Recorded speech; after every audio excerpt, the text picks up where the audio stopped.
Hello, everyone. This is Empowering Democracy. Tonight, we have another Dump the Corruption show. Okay, the subject is net neutrality. And of course, I'm your host, Joe Firestone. I may be joined later by Dee Pierce, the host of Around the World with Dee and Friends. But she is finishing her own show at this point. And I'm not sure exactly when she will arrive.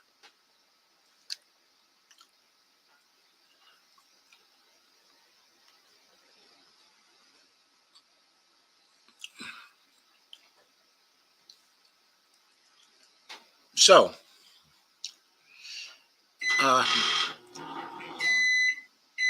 during the Trump administration, we lost net neutrality. Hello, Teresa Sanders. How are you? Nice to see you here. Anyway, we lost net neutrality at that time because Trump had made some appointments, one appointment, I believe, to the FCC. And that was enough to give the opponents of net neutrality a majority on the FCC. It has to be said, though, that one of the appointments of Obama, specifically Ajit Pai, was critical in shifting the balance over to the opponents of net neutrality. That is, the corporations who wanted to control the web for their own benefit. Thank you, Teresa, for sharing.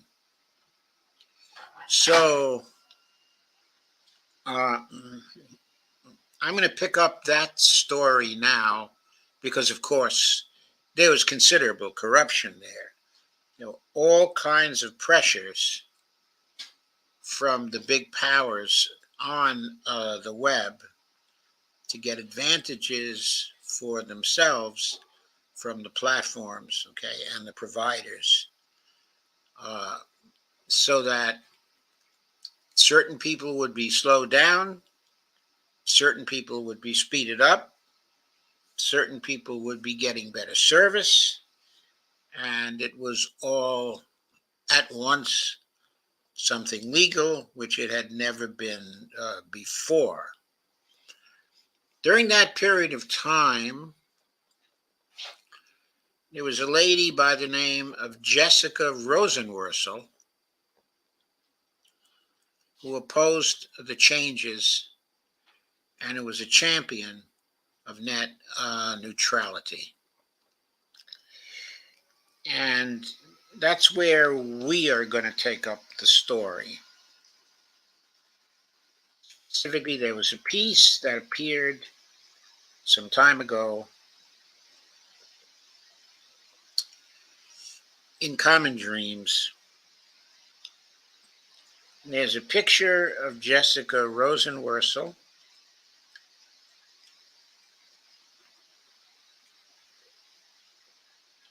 This article was dated September 16th, 2023. It was written by Austin Ahlman. That's Ahlman. The headline of the article is FCC Chair Rosenworcel finally has a majority. Will she deliver?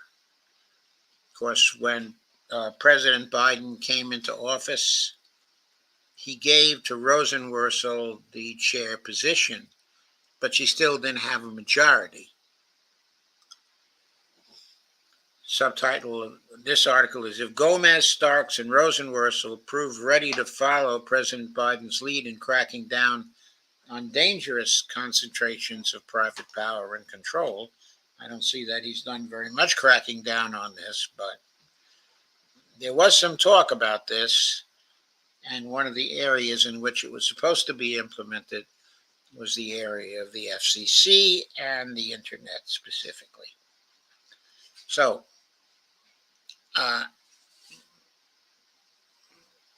if Gomez, Starks, and Rosenworcel prove ready to follow President Biden's lead in cracking down on dangerous concentrations of private power and control, there is no shortage of items they can quickly address. So, beginning the article, I'll do a commentary along the way. After spending the last 2.5 years deadlocked 2-2,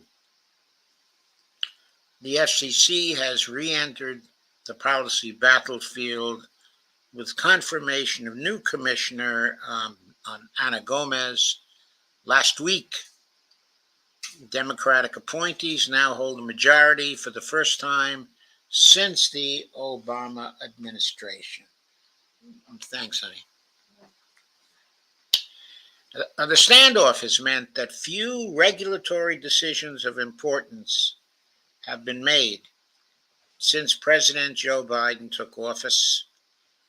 Gomez's quiet ascension follows a year-plus long battle over former nominee Gigi Sohn, who withdrew from consideration in March after a scorched earth campaign against her nomination by large technology and telecommunications corporations undermined support among centrist members of the Senate, the Democratic caucus. Of course, the centrist members being people like Joe Manchin, Kirsten Sinema, probably John Tester. It wouldn't take too many of the centrists to stop someone from getting a majority. In recent months, FCC Chair Jessica Rosenworcel has shown signs she is willing to challenge platform and telecom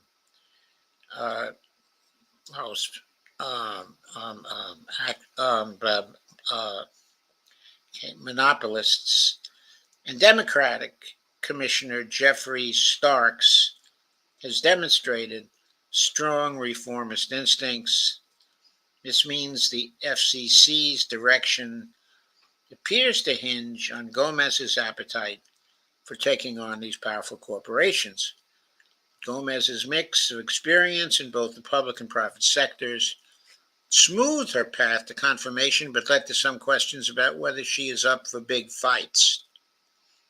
If Gomez, Starks, and Rosenworcel prove ready to follow President Biden's lead in cracking down on dangerous concentrations of private power and control, there is no shortage of items they can quickly address, including restoring net neutrality to internet service providers.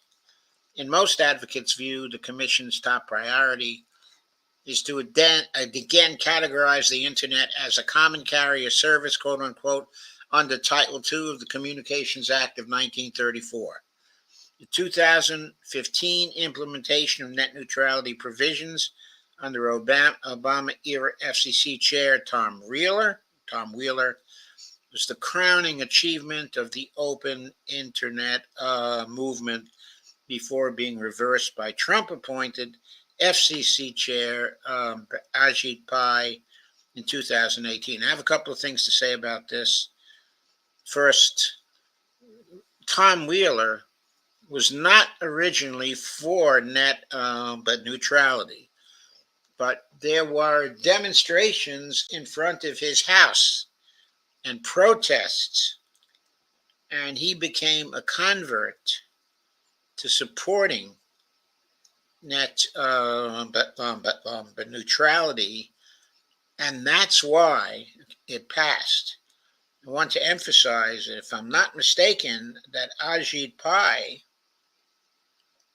who was an opponent, was also on the FCC back then. Okay, but he did not have a majority. He was not the chair. What Trump did when he took office was to make Ajit Pai the chair, and Tom Wheeler had left by then.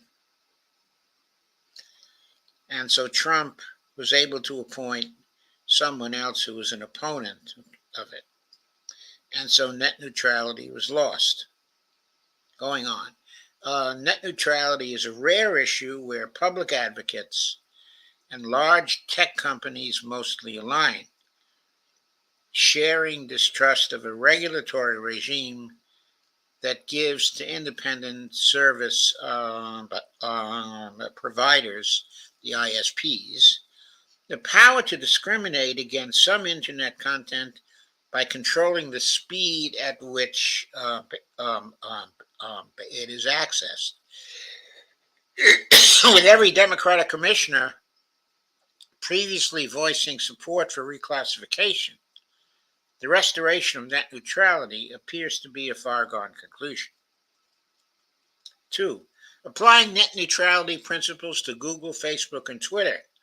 In November 2017 speech sponsored by the Open Markets Institute, Senator Al Franken, former Senator Al Franken, said the FCC's authority under the Federal Communications Commission Act of 1934, the Federal Communications Act of 1934, can also serve as a model for regulating big tech platforms.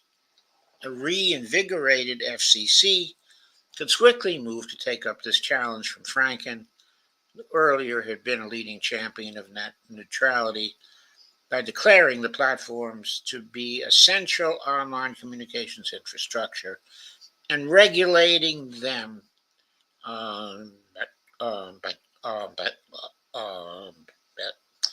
regulating them accordingly. Most importantly, this would include requiring them to provide the same service at the same price to all users. Taking this path would also enable the FCC to work more effectively with the Department of Justice and the Federal Trade Commission in addressing some of the threats to democracy posed by Facebook and Google. For instance, the FCC could target Facebook's threat to block access to news in California, as Facebook is already doing in Canada, as punishment for legislation to force the platforms to pay the news publishers who employ the journalists who actually create the information that gives the platforms a value. Such a move would also enable the FCC to join the DOJ and the Federal Trade Commission, the FTC, in addressing the threats to democracy posed by Elon Musk's control of Twitter and Starlink, as the Open Markets Institute called for them to do last November. Since taking control of Twitter, Musk has moved to throttle access to news sites and competing platforms and to directly interfere in Ukraine's war of defense against Russia.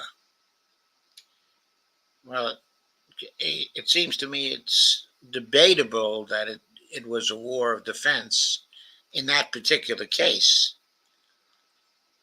Okay, because what Ukraine was trying to do was to implement a missile attack on the Russian Black Sea Fleet. So the term defense there is kind of ambiguous.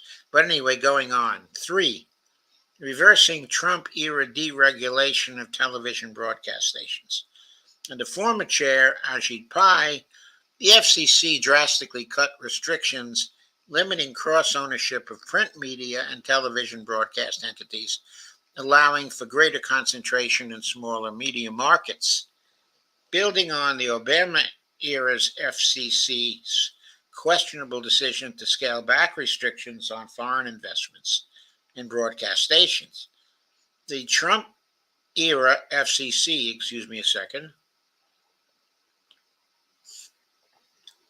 also took broad steps to make it easier for American television stations to bring on foreign investors and weaken rules for reporting their identities. Rosenworcel has recently demonstrated an interest in combating consolidation in the sector when hedge fund Standard General moved to buy broadcast television giant Tegna Incorporated. Rosenworcel used regulatory maneuvers to block the deal without a full vote of the deadlocked commission. Good for her. 4, ensuring fair distribution of new infrastructure and IRA benefits and funds. The FCC can also ensure that the expansions of telecom infrastructure under the Infrastructure Investment and Jobs Act and the Inflation Reduction Act are implemented equitably, pending rulemaking around, quote, digital discrimination of access, unquote, language in the infrastructure bill will clearly indicate whether the new Democratic majority is willing to challenge telecommunications providers and large platforms, okay, on behalf of the public. So I think you'll all agree that this, specifically the new Democratic majority, challenging telecommunications providers and large platforms on behalf of the public, this is absolutely vital. So,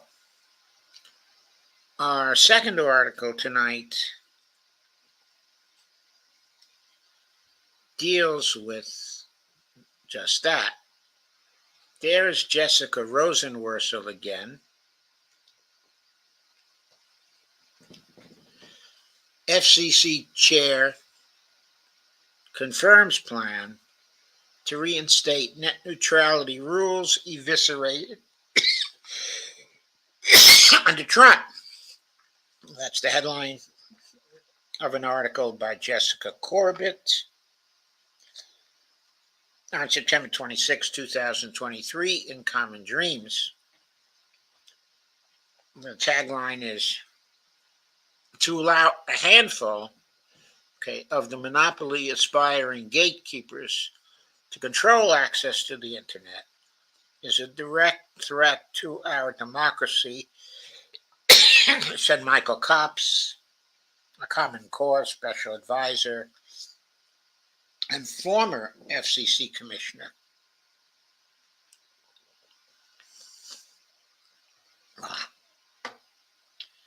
Excuse me while I sip some of my tea here. So again, this was written by Jessica Corbett of Common Dreams. The Open Internet Advocate across the United States celebrated on Tuesday as FCC Commission Chair Jessica Rosenworcel announced her highly anticipated proposal to reestablish FCC oversight of broadband and restore net neutrality rules. Of course, that is wonderful. On the other hand, it can be very short-lived if Trump should possibly be returned to the White House in 2025. Quote, we thank the FCC for moving swiftly to begin the process of reinstating net neutrality regulations, said the American Civil Liberties Union, ACLU, Senior Policy Counsel, Jenna Leventoff. Quote, the internet is our nation's primary marketplace of ideas. That's certainly correct, folks, certainly correct. And it's critical that access to that marketplace is not controlled by the profit-seeking whims of powerful telecommunications giants, unquote. Rosenworcel, appointed to lead the commission by President Joe Biden, discussed the history of net neutrality and her new plan to treat broadband as a public utility in a speech at the National Press Club in Washington, D.C., which came on the heels of the U.S. Senate's recent confirmation of Anna Gomez to a long vacant FCC seat. Back in 2005, quote, the agency made clear that when it came to net neutrality, consumers should expect that their broadband providers would not block, throttle, or engage in paid prioritization of local internet traffic, unquote. She recalled, quote, in other words, your broadband provider had no business cutting off access to websites, slowing down internet services, and censoring online speech, unquote. After a decade of policymaking, and litigation, net neutrality rules were finalized in 2015. However, a few years later, under former FCC Chair Ajit Pai, an appointee of ex-President Donald Trump, the commission caved to industry pressure and repealed them. So why did they cave to industry pressure? Because there were lots of contributions flowing in to members of Congress, and of course, a lot of contributions had flowed into Donald Trump's campaign from those particular sources. Quote, the public backlash was overwhelming. People lit up our phone lines, clogged our email inboxes, and jammed our online comment system to express their disapproval, unquote, noted Rosenworcel, who was a commissioner at the time and opposed the repeal. Quote, so today we begin a process to make this right, unquote. The chair is proposing to reclassify broadband under Title II of the Communications Act, which, quote, is the part of the law that gives the FCC clear authority to serve as a watchdog over the communications marketplace and look out for the public interest, unquote, she explained. Title II took on special importance in the net neutrality debate because the courts have ruled that the FCC has clear authority to enforce open internet policies if broadband internet is classified as a Title II service. Quote, on issue after issue, reclassifying broadband as a Title II service would help the FCC serve the public interest more efficiently and effectively, unquote, she pointed out, detailing how it relates to public safety, national security, cybersecurity, network resilience and reliability, privacy, broadband deployment, and robotexts. Rosenworcel intends to release the full text of the proposal on Thursday and held a vote regarding whether to kick off rulemaking on October 19th, while Brendan Carr, one of the two Republican commissioners, signaled his opposition to the Title II approach on Tuesday. Gomez's confirmation earlier this month gives Democrats a 3-2 majority at the FCC. There's a quote, oh, this is Evan Greer on Mastodon and Blue Sky. Okay, here we go. At J. Rosenworcel is expected to announce plans for the FCC to restore hashtag net neutrality today. This is something millions of people from across the political spectrum have called for, and something big telecom has spent hundreds of millions trying to prevent. Hundreds of millions of dollars Why are they allowed to do that? Because of the Supreme Court's decision in 2010 that allowed all these big contributions to be spent. Because of that particular decision, the flow of money from super PACs into the political system has made it very difficult to fight the hundreds of millions of dollars coming from these large corporations. So, FCC Chair Jessica Rosenworcel delivers remarks at the National Press Club at 2:30 p.m. Here's more from Evan Greer. Telecom industry is going to throw a tantrum like it always does. Expect the constant stream of misleading op-eds, dark money ads, AstroTurf operations, AI-generated fraudulent comments, you name it. The FCC needs to ignore all that and do their job, says Evan Greer.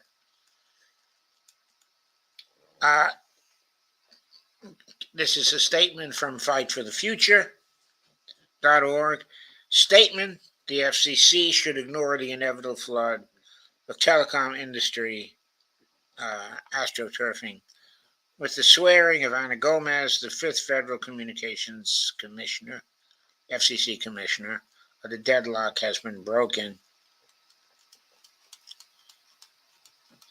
Quote, giant corporations and their lobbyists blocked President Biden from filling the final FCC seat for more than 2 years, and they will try every trick to block or delay the agency from restoring net neutrality now, unquote.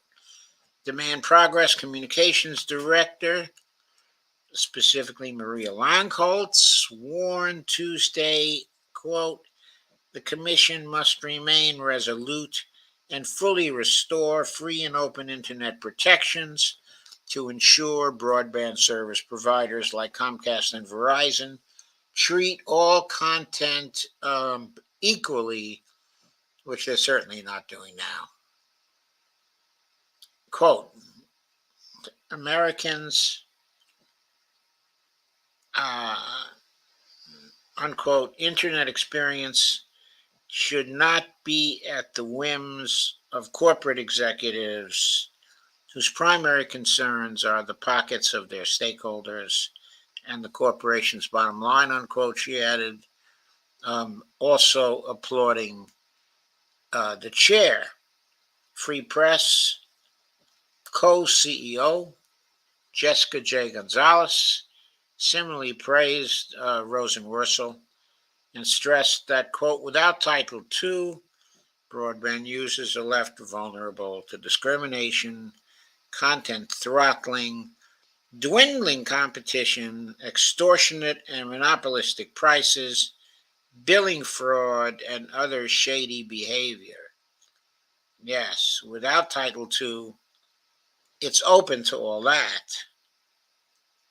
And certainly we're seeing discrimination, the content throttling, the dwindling competition. And maybe, given what people pay for the internet in foreign countries, the monopolistic prices as well. I'm not going to accuse anybody of billing fraud at this point because I don't know that that's occurring. As this proceeding gets underway, we will hear all manner of lies from the lobbyists and lawyers representing big phone and cable companies, unquote, she predicted. Quote, they'll say anything and everything to avoid being held accountable, but broadband providers and their spin doctors are deeply out of touch with people across the political spectrum who are fed up with high prices and unreliable services. These people demand a referee on the field to call fouls and issue penalties when broadband companies are being unfair. Like Rosenworcel, In a Tuesday speech, Gonzalez also highlighted that, quote, one thing we learned from the COVID-19 pandemic is that broadband is essential infrastructure. It enables us to access education, employment, healthcare, and more, unquote. The Center for Democracy and Technology tweeted,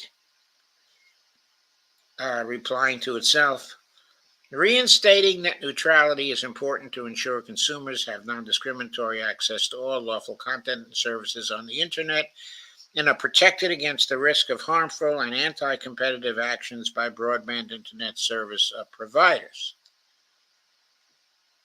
Uh, and another tweet from Center for Democracy and Technology, that at SendDemTech supports the at FCC's long overdue efforts to restore strong hashtag net neutrality rules, and reclassifying broadband as a Title II service is currently the optimal legal path to achieve that result.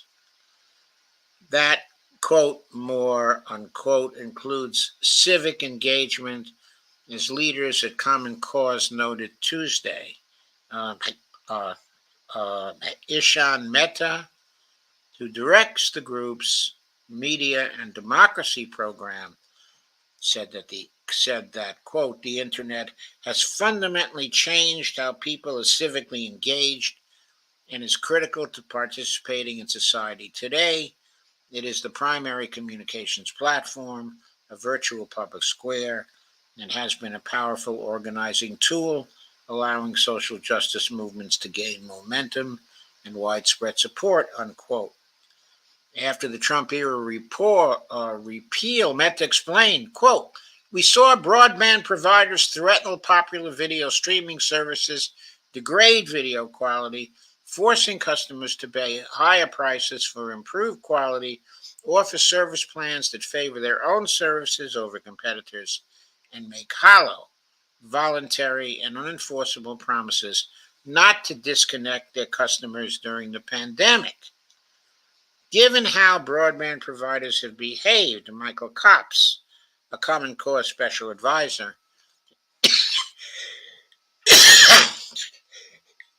excuse me, and former FCC commissioner, said that, quote, to follow uh, a handful of the monopoly aspiring gatekeepers to control access to the internet is a direct threat to our democracy, unquote. And of course, I could not agree more.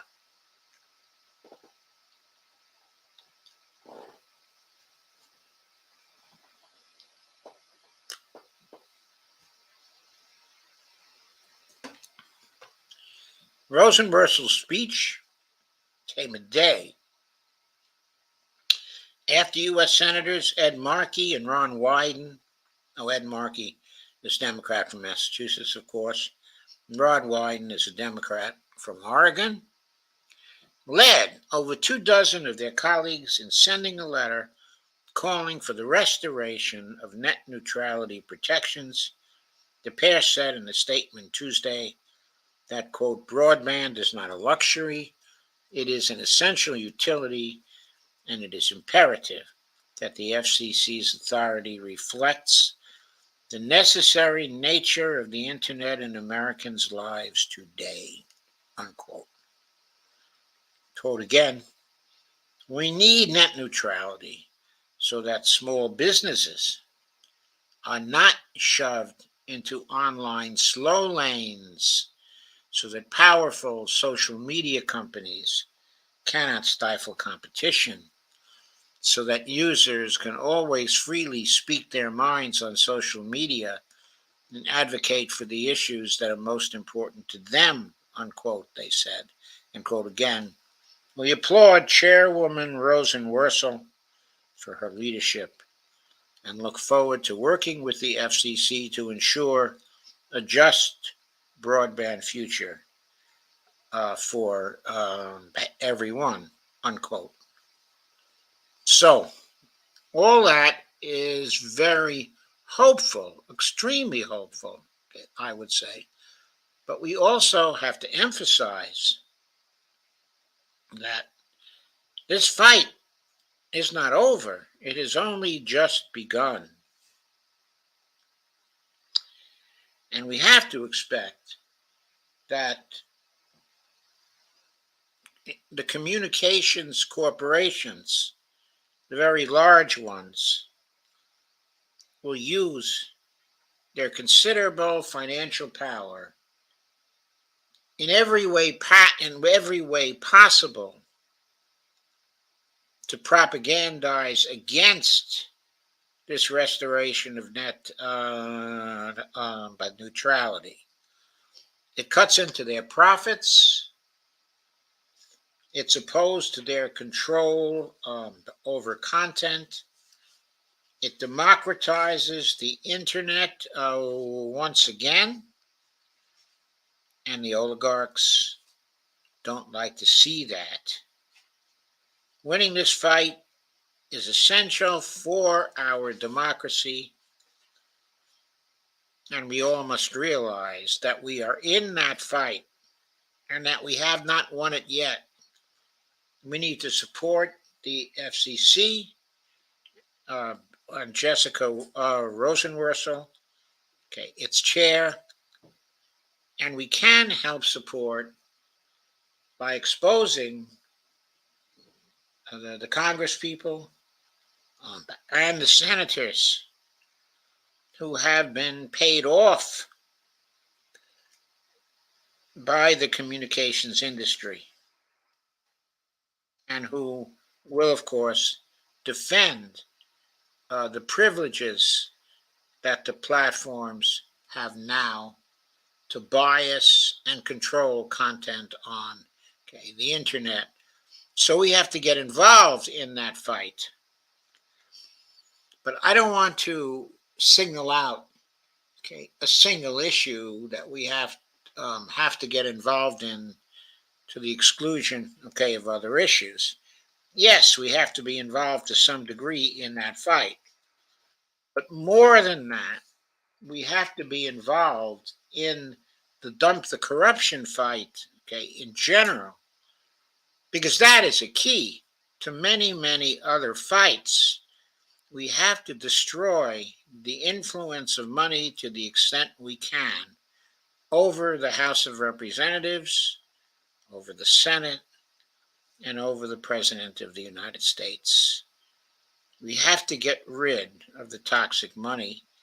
In many other streams, I've outlined just how we do that, and we have to keep ourselves focused on that, while, of course, contributing opinions and statements to the net neutrality fight itself. What I want to do, though, for the rest of this stream,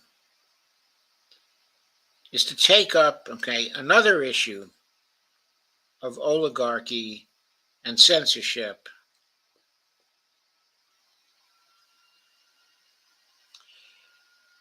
And I want to use, there's Lana. Hi, Lana. How you doing? Teresa's here tonight. Lana, Jeff Denton. Ryan. Hello to all. What I'd like to do now is turn to an opinion piece from Common Dreams. Let me post that up at this point.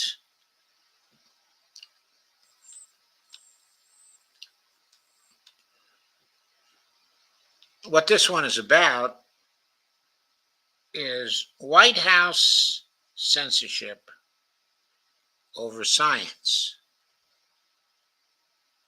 And the sign expresses the thought, science, not silence.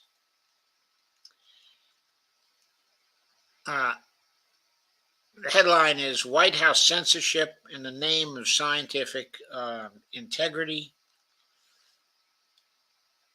And the tagline is quote, there's good reason to fear that a new Biden administration policy will create a broad chilling effect on scientific work involving hot button topics such as birth control, climate change, and fetal tissue research. We must do better.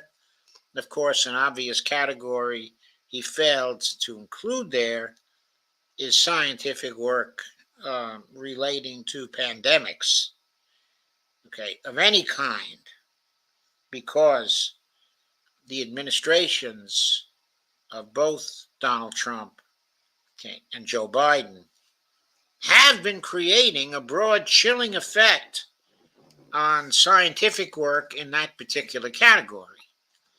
We're seeing it, okay, every day.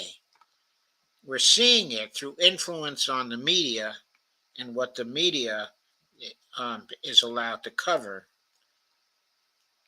and allowed to talk about uh, when it comes to COVID, okay, and the pandemic that supposedly is over, but that we all know still exists. The author of this piece is Tim Whitehouse. He wrote it for Common Dreams, and it's from today's issue, September 27th, 2023. It starts off, Lawrence J. Peter, author of the, quote, Peter Principle, unquote, that theorized in any hierarchy, every employee tends to rise to his or her level of incompetence. Once remarked that, quote, bureaucracy defends the status quo long past the time when the quo has lost, okay, its status, okay, unquote. This ingrained institutional resistance to change often induces bureaucracies to seek to suppress facts that challenge underlying assumptions of the current political agenda. So it was distressing to see the Biden White House issue a, quote, model scientific integrity policy, unquote, earlier this year, containing a provision that would forbid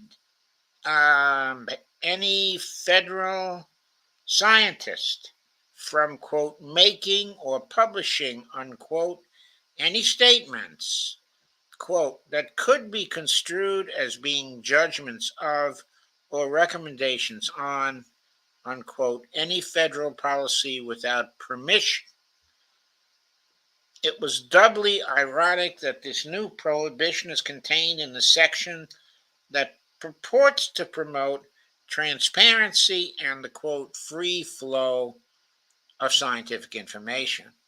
So, of course, such a statement from the Biden administration is the epitome of hypocrisy and double dealing.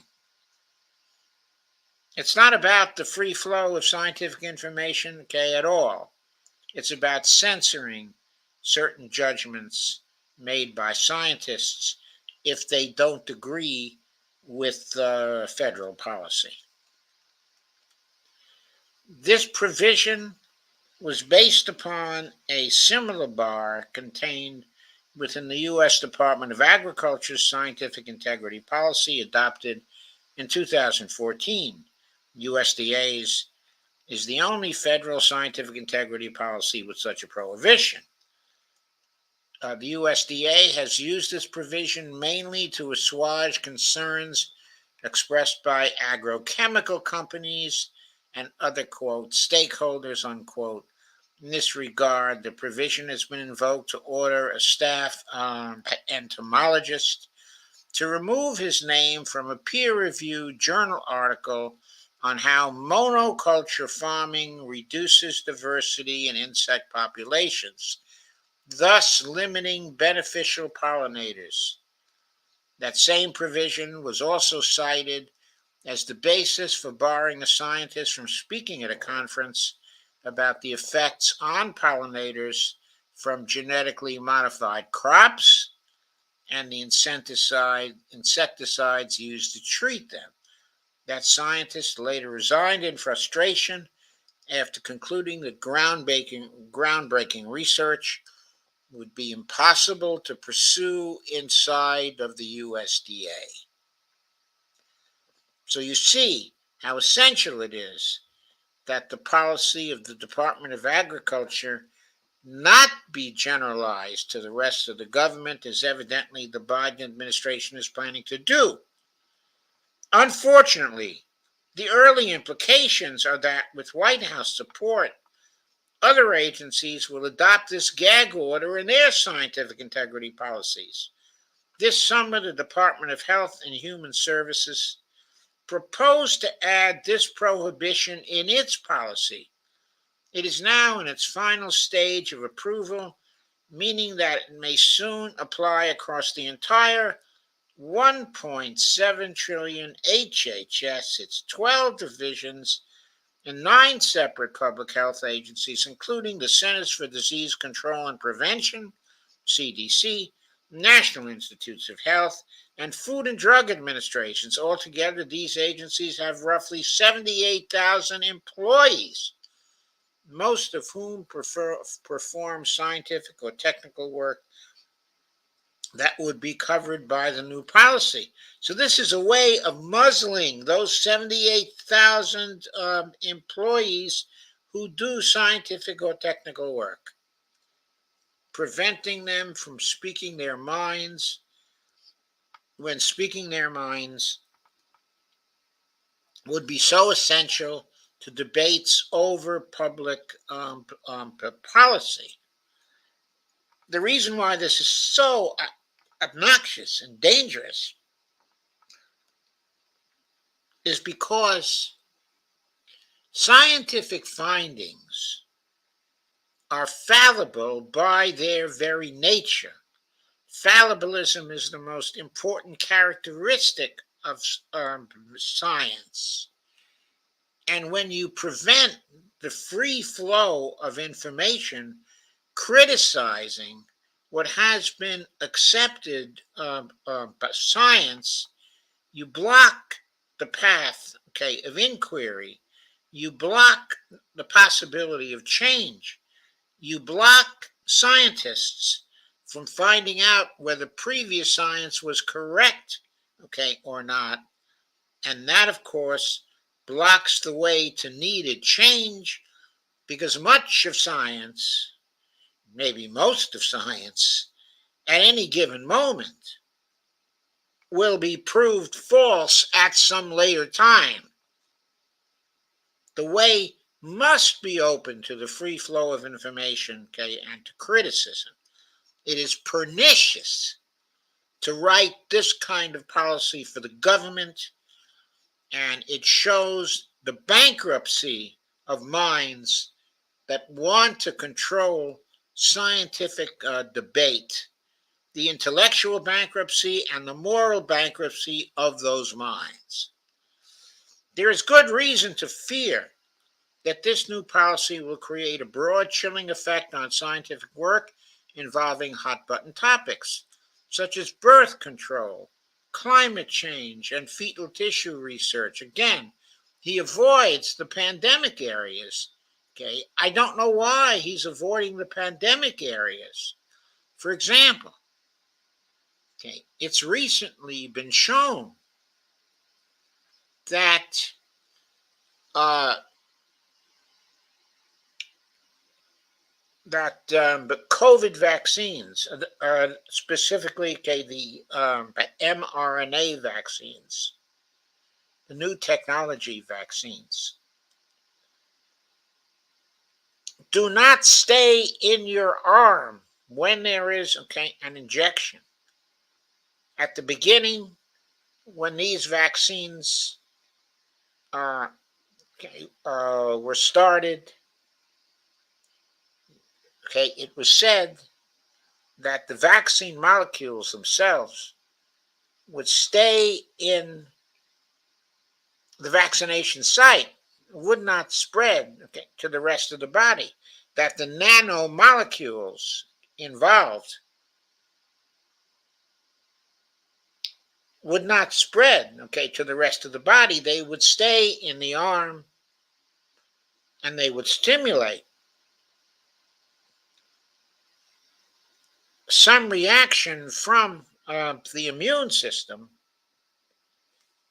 that would fight COVID or protect against it, but not through the spread, okay, of the nanoparticles, okay, to the rest of the body. And the reason why this was so critical was because there has been no long-term testing of the effect of what such a spread would be, okay, on the rest of the body. But there has been scientific research that has recently shown that those nanoparticles from the vaccine spread all over the body, to the heart, to the gut, to the brain,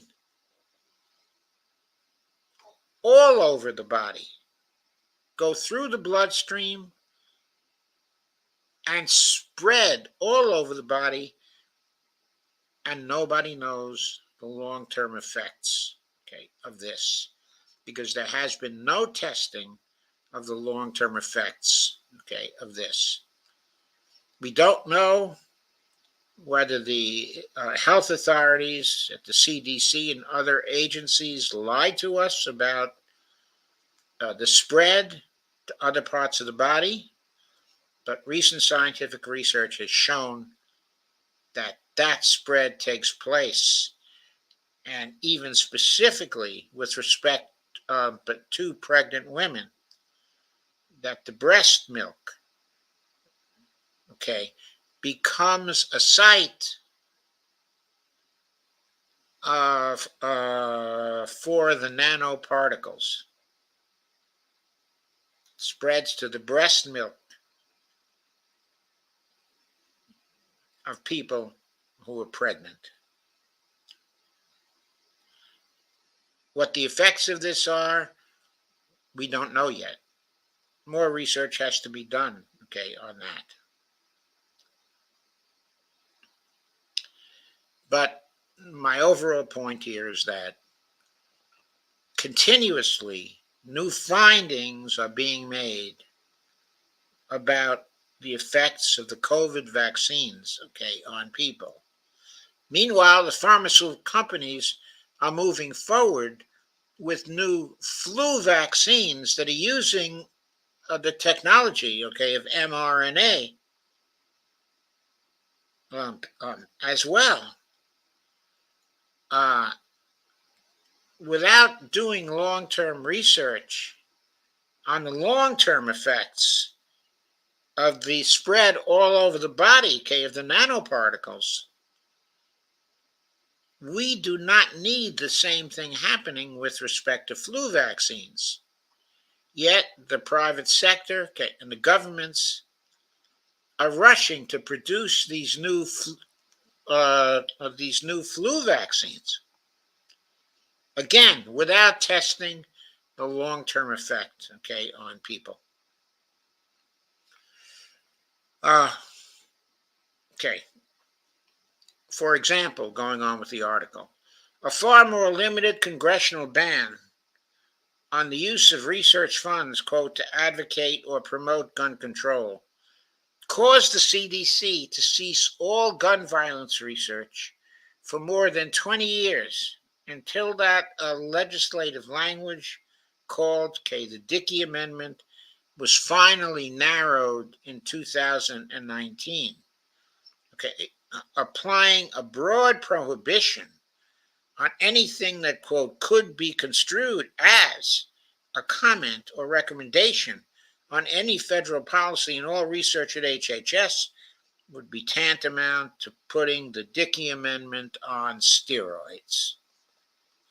The further irony is that the Biden directive driving the revision of all federal scientific integrity policies was motivated by the censorship and suppression of science that occurred during the Trump years, during which the current scientific integrity policies inaugurated under President Obama proved useless. It does not take much imagination to envision how this Biden-sponsored language could be weaponized during a DeSantis or second Trump presidency. Rather than serving any explicit political agenda from the White House or HHS Secretary Xavier Becerra, this provision appears to be the product of mid-level bureaucrats seeking to maintain some control of the clearance process for research publications. Under the guise of scientific integrity, the bureaucratic need to control information appears to have prevailed in the construction of a new generation of federal policies.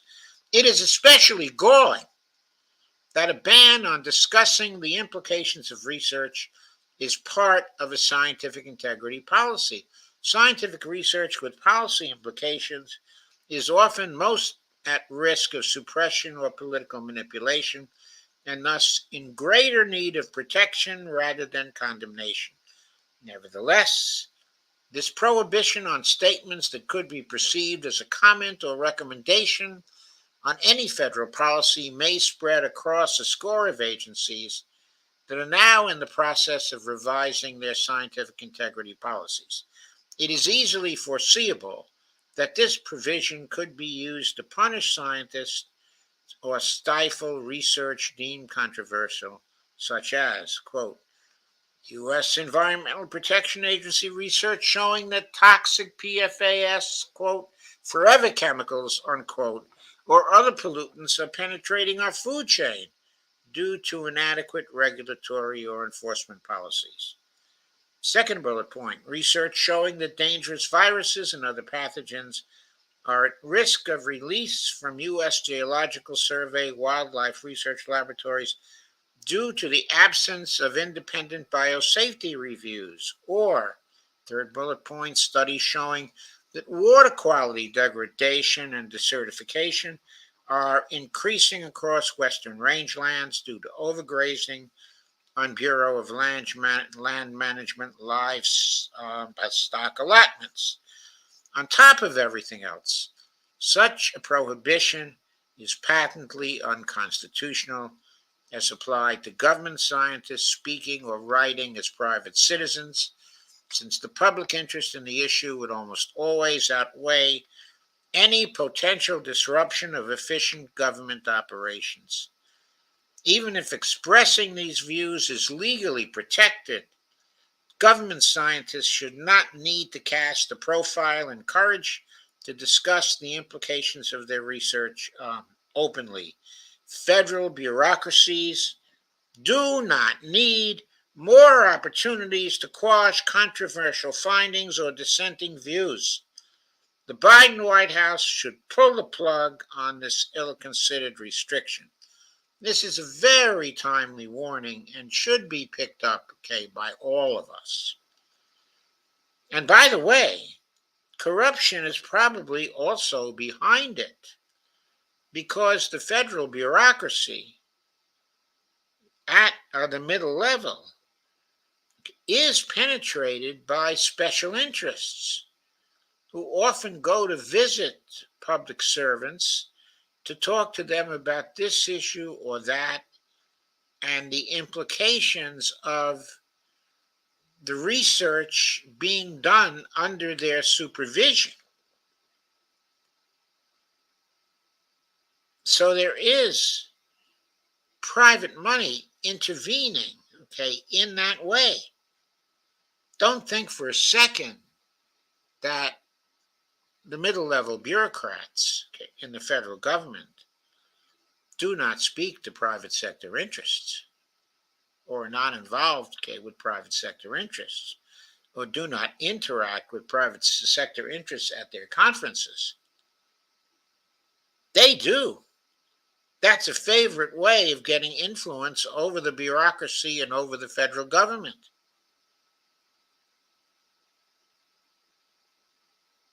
So there's corruption there too. And this particular directive was undoubtedly produced by that kind of corruption. It is out and out censorship. It cannot take effect. It must be prohibited. So I wanted to issue that warning And now, okay, I'll turn to your comments.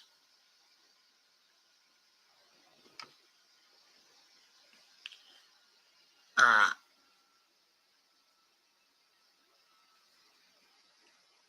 Teresa says, where is, quote, sweet, quote unquote, little Lana? Well, she shows up pretty quickly, but Jeff Denton says, yeah, I wish it was Facebook where you can just mention her name and she'd know that you did. And wow, that's a good thing about Facebook. Teresa Sanders says Princeton did a study in 2014 verifying the U.S. was a fascist plutocracy then. Uh, I beg to differ, Teresa. What it verified was that it was a plutocracy then. The study never claimed that it was a fascist plutocracy then. There is a difference. I didn't see it getting better. Uh, Indeed, they are becoming flagrant with their power. I completely agree. And I would argue that right now it is in large measure a fascist plutocracy. But the author of that study, the authors of that study, never said that. Lana said, hope everyone has shared and liked. Oh, I do too. Please do like, share, and subscribe. Likes are very important for the video getting out. Kay says, I'm out of here for tonight, but love you all. We love you, Kay. Steve Wolfbrand says hello at 9:40. Teresa Sanders says, Big Ag is lobbying for rules to destroy small organic farmers. I'm sure they are. And that's the last thing we need. That's very dangerous for us. The organic farmers are extremely important, getting more and more important each year. The USDA has been raiding them and Amish farmers. They are the second biggest polluters, destroy soil structure, insect life, and plant biodiversity. That is absolutely true. Teresa Sanders. Teresa also says, hashtag GMO bill hates you too, wants to put out salt that contains the mRNA vaccine. No, it is already being given to pigs. And they're trying to find other ways to introduce it, to the public. Oh God, that is awful news. If it is ruled by the corporate rich, by definition, it is fascist. No, I can put two and two together. Okay, Teresa, okay, I certainly agree with that. All I'm saying is that the academic,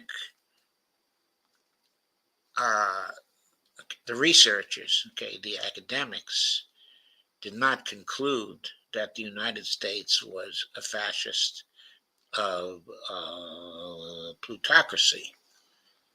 What they concluded is that, what they concluded specifically is that unless a part of the plutocracy is supporting legislation, it never gets through Congress, no matter how great the number of people in favor of it is.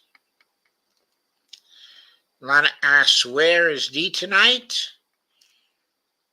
Dee uh, did not immediately join the show because she was doing the show on Palestine with Greg, okay, and Madeline.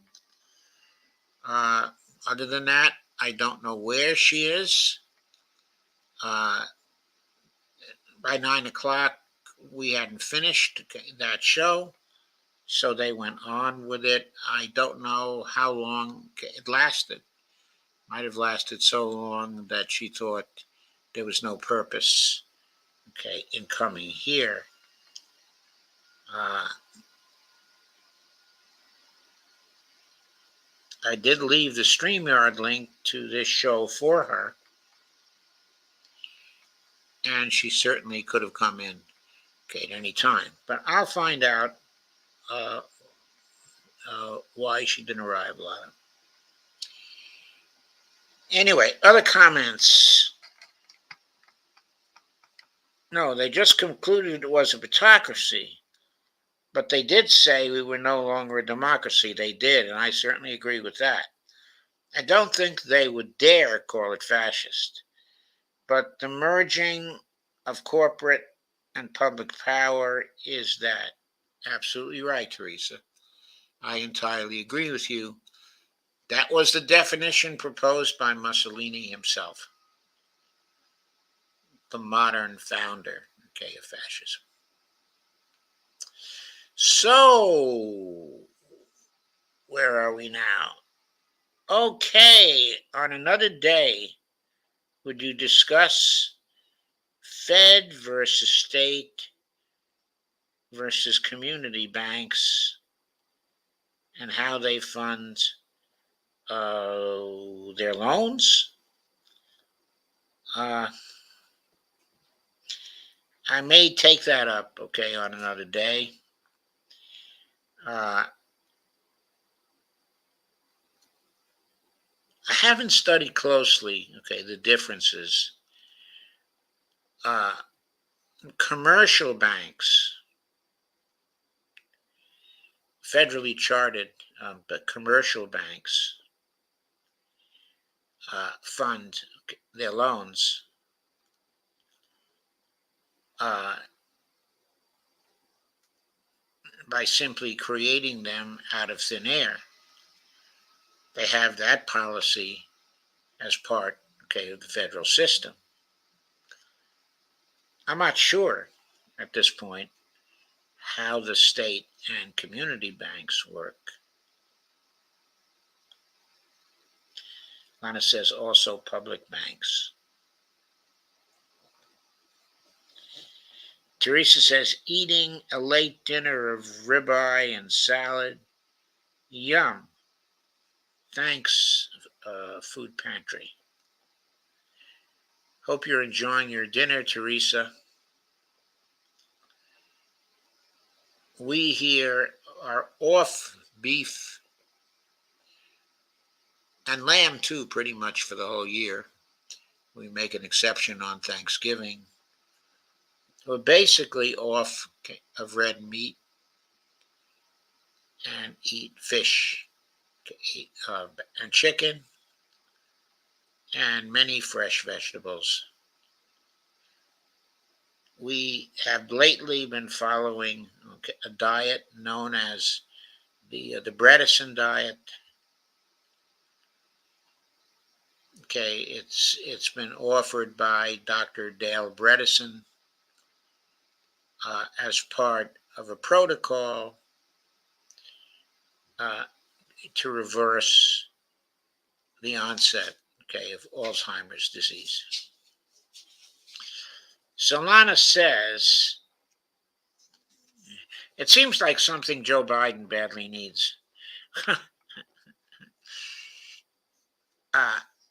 Lana says the big Fed banks don't lend reserves.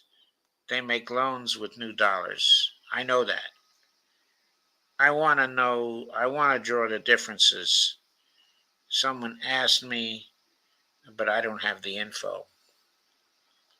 I've never paid attention to that particular distinction, but I'll try to find out for you what goes on.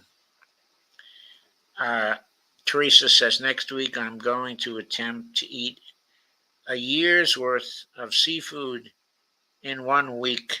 Laugh out loud. Going to the beach. To which beach are you going, Teresa? Are you going to one of the beaches in Maine? By any chance? Where there's lots of lobster? Or maybe Nova Scotia, where there's also lots of lobster. Lobster is our favorite seafood.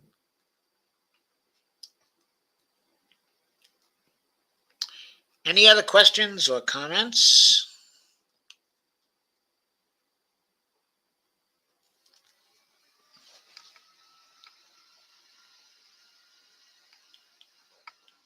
She says, outer shores in North Carolina. You mean the Outer Banks?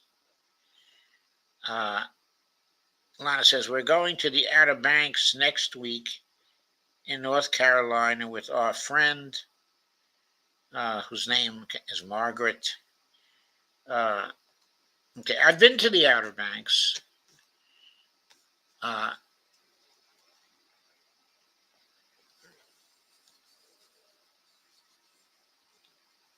Okay, if the weather is nice, I'm hoping the weather will be nice for you.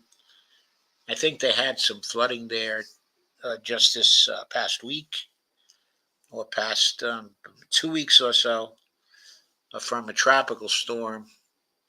I hope they're fully recovered. Okay, when you get there, it is a good place to eat seafood, and lobster is available there too. But of course, for lobster, it's not as good a place, okay, as Maine is. Anyway, hope you have a great time and that you have internet there so you can tune into the shows. Lana says maybe Jeff Epstein or Robert Hockett or Rohan or Nathan Tankus, okay, could assist. Yes, I think perhaps, okay, they could. I'm not so sure Jeff could assist, but the others you mentioned could probably assist.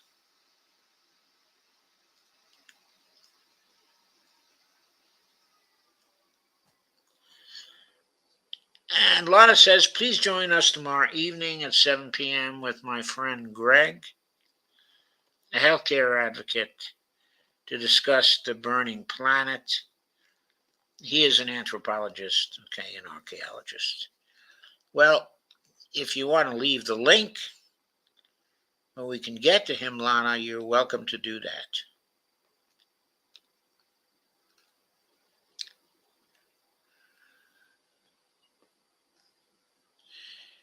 Anybody else have any comments?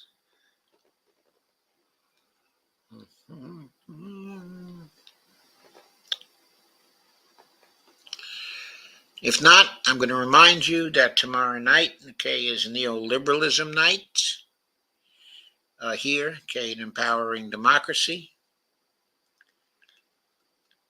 And so please tune in for that at 9 p.m.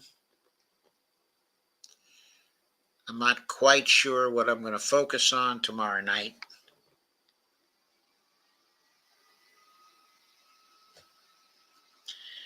Lana says the link will be blocked here in the chat.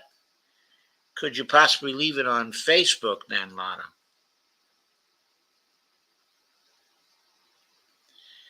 Teresa Sanders says, good night and thanks, Joe. Thank you for coming, Teresa. It's really nice to see you. Lana, it was nice to see you too.